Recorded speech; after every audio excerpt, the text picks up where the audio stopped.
मध्य प्रदेश के राजगढ़ में कलयुगी पिता ने की 12 साल के पुत्र की हत्या। दूसरी पत्नी को खुश रखने के लिए अपने नाबालिग बेटे गला दबाकर की हत्या।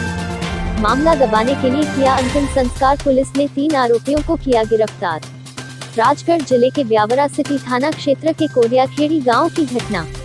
होली के दिन खेत पर ले जाकर कलयुगी पिता ने की पुत्र की हत्या। मध्य प्रदेश के राजगढ़ जिले के ब्यावरा सिटी थाना क्षेत्र के कोरियाखेड़ी गांव में एक कलयुगी पिता के द्वारा अपने 12 साल के पुत्र की हत्या करने का मामला सामने आया है। एसडीओपी भारतेंदु शर्मा ने ब्यावरा सिटी थाने में बुधवार को मामले का खुलासा करते हुए बताया कि गंगाहोनी निवासी ममता बाई की करीब 15 वर्ष पहले कोरियाखेड़ी गांव निवासी पर्वत सिंह से शादी हुई थी, जिससे उसे एक 12 वर्ष का बालक अरुण भी था।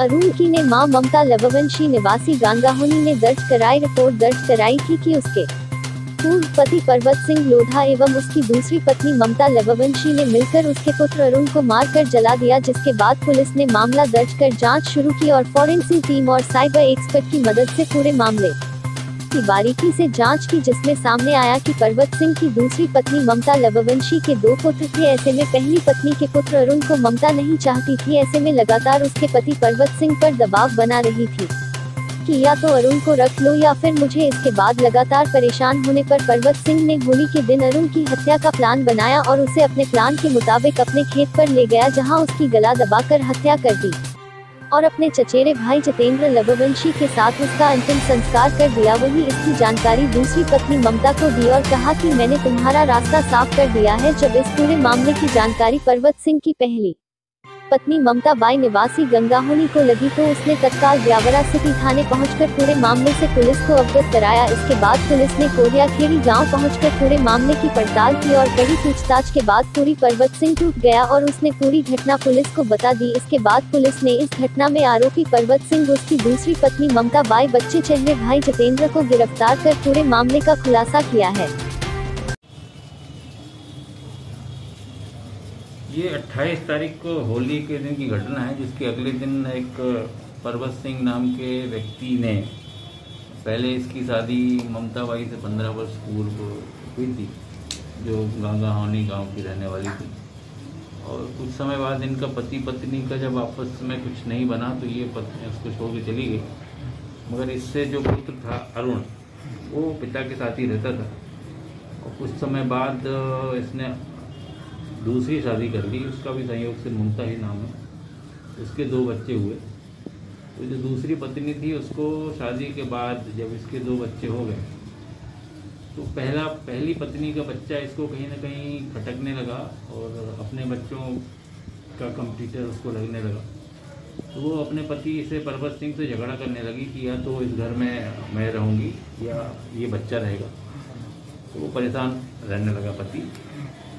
28 तारीख को जब उसका दिमाग में कुछ ये विवश घटना का प्लान बनाया उसने, और जब सब लोग होली के दिन होलिका दहन में व्यस्त थे, इसने अपने बच्चे को अरुण को गला दबाकर खेत ले जाकर गला दबाकर मार डाला और अपने एक साथी जितेंद्र के साथ मिलके अगले दिन आनंद फानंद में उन्होंने बच्चे का दाह संस्कार कर दिया। जब ये उसकी बात उसकी माँ को जानकारी हुई तो माँ ने आके थाने में रिपोर्ट की और घटना चूँकि अत्यंत संवेदनशील थी, थाना प्रभारी ब्यावरा राजपाल राठौर ने इसमें सक्रियतापूर्वक गंभीरता से काम करते हुए तत्काल कार्रवाई की और वैज्ञानिक तरीके से पूछताछ की और इस घटना का पर्दाफाश किया। और आरोपी उसका क्या नाम, मृतक आकाश का पिता पर्वत सिंह, उसका साथी जितेंद्र और जो षड्यंत्र में शामिल थी उसकी मां ममता, तीनों आरोपियों को गिरफ्तार किया गया है। और इस अत्यंत संवेदनशील घटना में सक्रियता से काम करने वाले सभी स्टाफ को, थाना प्रभारी ब्यावरा को उचित पुरस्कार से पुरस्कृत करने हेतु पुलिस अधीक्षक महोदय राजगढ़ द्वारा सर। अब ये कहीं न कहीं वो दूसरी पत्नी को प्रसन्न रखना चाहता था, तो दूसरी पत्नी का रोज रोज ताने देना, उसको रोज रोज समस्या पैदा करना, उसको कहीं ना कहीं दूसरी पत्नी को दूर रखने के कारण वो अपने पहली पत्नी के बच्चे को मानता रहा होगा। क्या उम्र रही सर इस बालक की, जिसकी? बालक की उम्र थी करीब 12 वर्ष।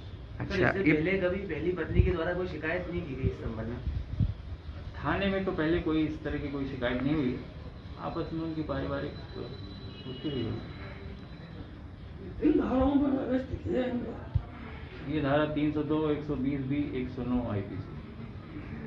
आगे क्या कार्रवाई रहेगी सर, और भी क्या? अब इसमें आरोप इतने विवश कांड करने वाले आरोपियों को जल्दी सजा मिले, इसके लिए अधिक से अधिक साक्ष्य एकत्रित करके और माननीय न्यायालय में चालान प्रस्तुत किया जाएगा और प्रयास किया जाएगा कि सभी आरोपियों को सजा हो। तो सर ये क्या तीनों आरोपी है या और भी कोई आरोपियों की संभावना है इसमें? और नहीं, 3 आरोपी हैं। तीनों आरोपी जो षड्यंत्र में शामिल थे, तीनों की गिरफ्तारी की जा चुकी है। प्रकरण में साक्ष्य और भी एकत्रित करके और आगे कार्रवाई की जाएगी। ठीक।